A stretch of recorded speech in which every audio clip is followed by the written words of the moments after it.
Hello, hello. Just coming in with a couple of thoughts for this week. It's going to be the theme this week of test anxiety. It is testing season in many states, many areas. So, a couple things to be mindful of is that test anxiety is really just performance anxiety. So it shows up different ways, especially as you get older and into your career. But we have to realize that very often the reality is our young people are taking all types of tests. We're taking benchmarks and checkpoints and unit assessments.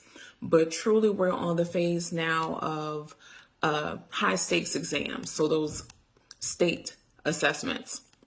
So there's different symptoms. It can be physical, behavioral, cognitive, and emotional. So the physical symptoms, well, we've seen this, maybe shaking, sweating, difficulty breathing, maybe your mouth gets really dry. Obviously, the age-old butterflies in your stomach, but extreme butterflies in your stomach.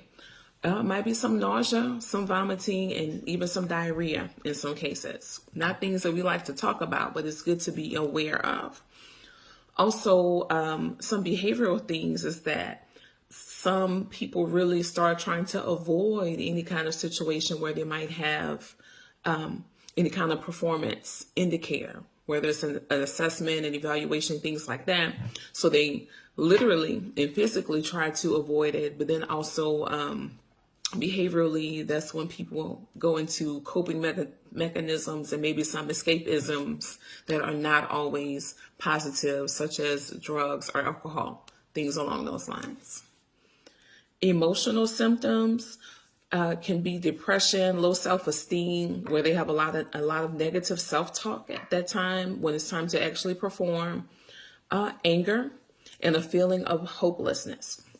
I especially want to talk about that feeling of hopelessness for students that have been having a difficult time in this school year, but especially this school year.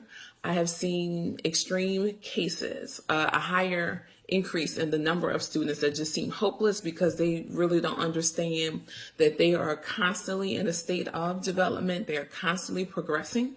So do not count yourself out if maybe that one thing hasn't clicked quite yet. Maybe there's a couple of adjustments to make. You keep doing your work, you keep doing your practice, and it will come. But a number of young people are absolutely checked out, unfortunately, because they are in a hopeless state. They're operating in that state, trying to function in that state. On a different spectrum, for a lot of students where things do come quickly, when they maybe run into a concept or question that challenges them, that they're not able to figure it out quickly, they get stuck there.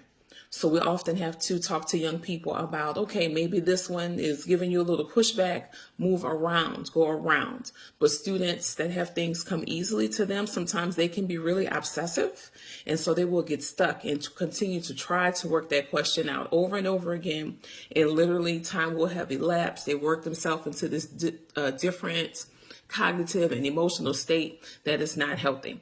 So we're talking to young people about all these things as we get into our testing season. So that was really quickly just a couple things to be aware of.